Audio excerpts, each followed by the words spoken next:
Ahead of tomorrow's first game of the season against Leeds United, I'm joined here by Darren of LS11 LUFC. How are you doing, Darren? Very good. Thanks very much, Sam. Lovely to be on Blues Focus. Yeah, it's brilliant to have you. And first of all, looking ahead to the game, how do you think the first game of the season went against Cardiff, the 2-2 draw? The most Leeds performance, really, of what we've got used to over the last sort of like 18 months, really. It was pretty poor going 2-0 down. And the same old, really. Defensive problems, which seem to have sort of like haunted Leeds for quite a while, really. And, you come out of Elland Road after a 2-2 draw and it's sort of like a final minute equaliser. Sometimes that can sort of give you a sort of false sense of happiness, really, because, realistically, Leeds should have been beating Cardiff at home first day of the season. But Leeds, and a number of football teams have said Leeds don't do it easy. They had massive amounts of possession, but then just not the sort of like the killer stroke, and then they get hit by two pretty soft goals from Cardiff. So I think overall it was, look, it's great to get a point out of that after being 2-0 down. But they shouldn't have really been in that position. Hopefully you sort of feel that they might learn from it a bit. Yeah. So with Birmingham, we also drew against Welsh club on the first day of the season, 1-0 against Swansea. So both teams going to this fixture, getting draws on the opening game of the season, and also progressing in the Carabao Cup as well, with Leeds just about getting past their opposition, a 2-1 victory. How would you sum that up? Well, I mean, it's a different team because a fair few of the sort of first team players in there, really. But once again, Shrewsbury going a goal up, and Leeds were terrible in the first half, absolutely terrible. So I don't know if there's a Fark hairdryer, but something was done at half time. They tweaked it a little bit, and they scored two goals really quite quickly going into the second half, and it didn't look like they were going to sort of like succumb to anything in that second half. So they do go through with sort of like a 2-1, but an early goal against Leeds in that first half, and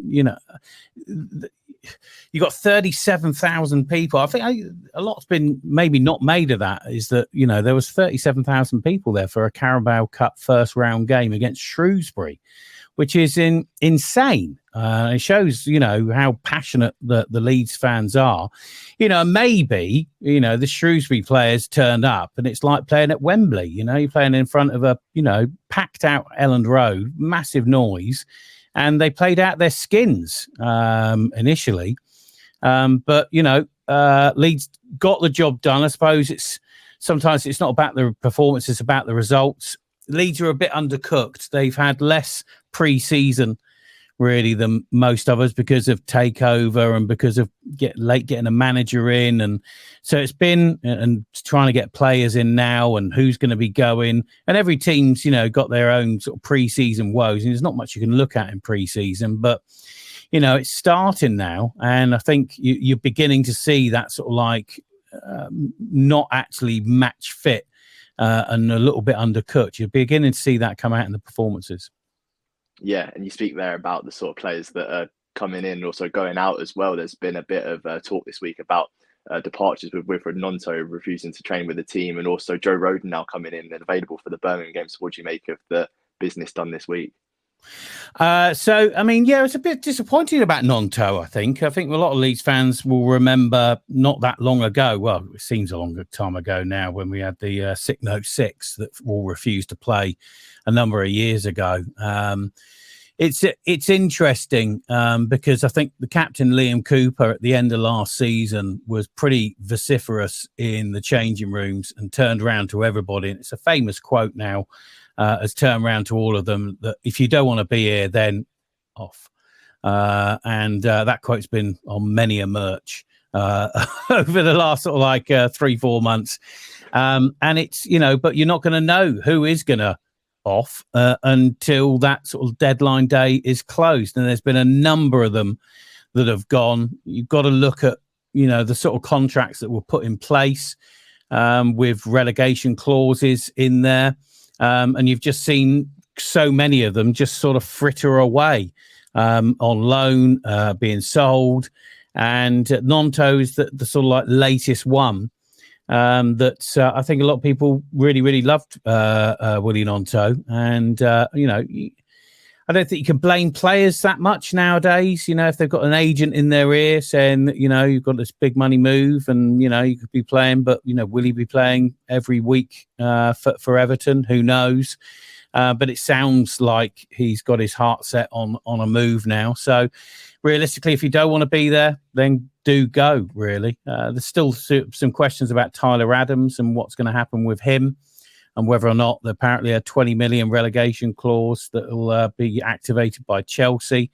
And then on the positive side, Joe Rodon coming in on loan from Spurs. That's a fantastic acquisition for Leeds. They've missed out on Max Aarons because that was looking like a done deal before Bournemouth swooped in at the 11th hour and scuppered that one. So they were looking to it seems they were looking to do some pretty good business, I think. And Joe Rodon coming in, available for the game this weekend. My God, they need defenders. Liam Cooper's out for 8 weeks now because he scored in the game against I can't remember which game he scored in. Cardiff. Cardiff, yeah. He scored already landing, wasn't it? And then he's done his foot in. So he's out. So and the other thing they have to bring in, they've got to be bringing in a striker of some sort. They're still pretty lacking on the left back, but the injury list for Leeds is, I think there's 14 out injured at the moment. It's a ridiculous amount of varying degrees. But Somerville, who scored the last winner against Cardiff, he's out for a good 4 weeks. There's a huge amount of injuries for Leeds at the moment. So they need players. And Joe Rodon coming in at exactly the right time, I think. Yeah, you speak about all the sort of transfer speculation that's happening, as well as all the injuries, which means that chances are being presented to players in the Leeds squad that perhaps fans didn't think were going to feature before. And one of the main people from this selection is Archie Gray, the 17-year-old centre midfielder, who seems to be a really good footballer and running the Leeds family, I guess. And what do you make of Archie Gray and his performances so far? Yeah, I mean, we've known about Archie for a while. He's got sort of like Leeds in his blood because his grand uncle is Eddie Gray, the Leeds United legend, and so he's his grand nephew, and he's a spectacular player. He's 17 years old, and we saw what he could do in the under-21s over the last couple of years, and you could see that the guy was an absolute baller. So he's getting starts, he's playing lots, and this can only be beneficial because I think they've got a real star in Archie Gray, and he could absolutely take this championship by storm if he can keep fit. And keep him playing. I think he's going to be, just an absolute, a fantastic player for Leeds in the future, and for hopefully for this season as well.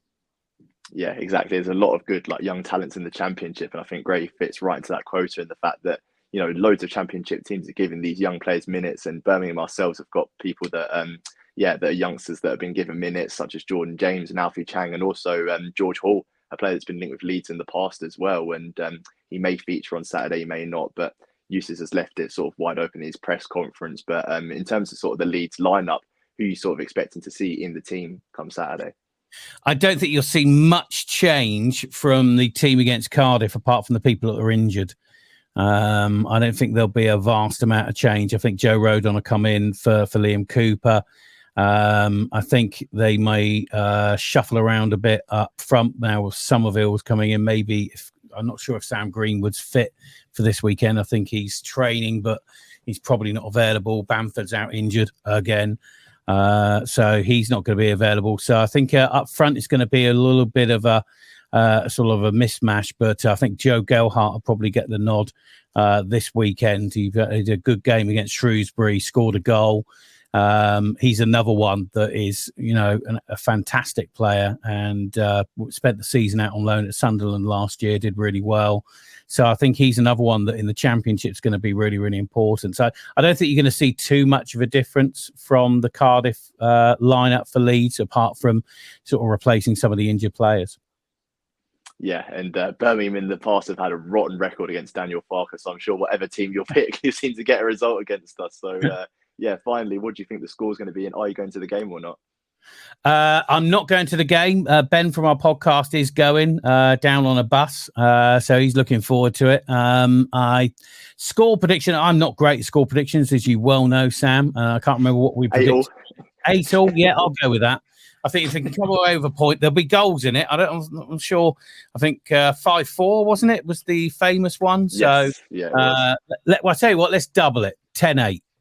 Oh, yeah. 10-8 with a last couple of goals from maybe Tyler Roberts, and then, who knows after that. But Isn't he injured? Isn't he injured?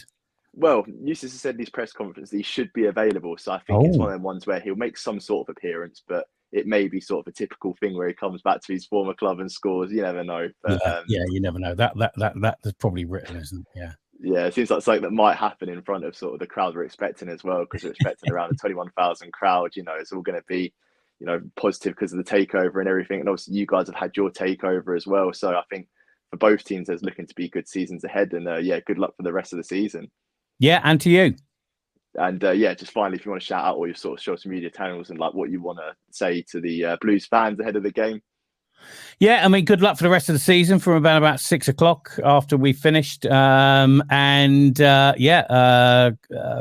very much for your time on the podcast. Really, really enjoyed chatting to other fans. Brilliant. Cheers, Darren. And make sure to look out for Tommy's vlog over the weekend of the Birmingham Leeds game. I'm sure it's going to be a cracker. Maybe not 10-8, but there'll be lots of goals involved. So, thank you very much, Darren, for coming on. And make sure to like, comment, share, subscribe. And most importantly, keep right on.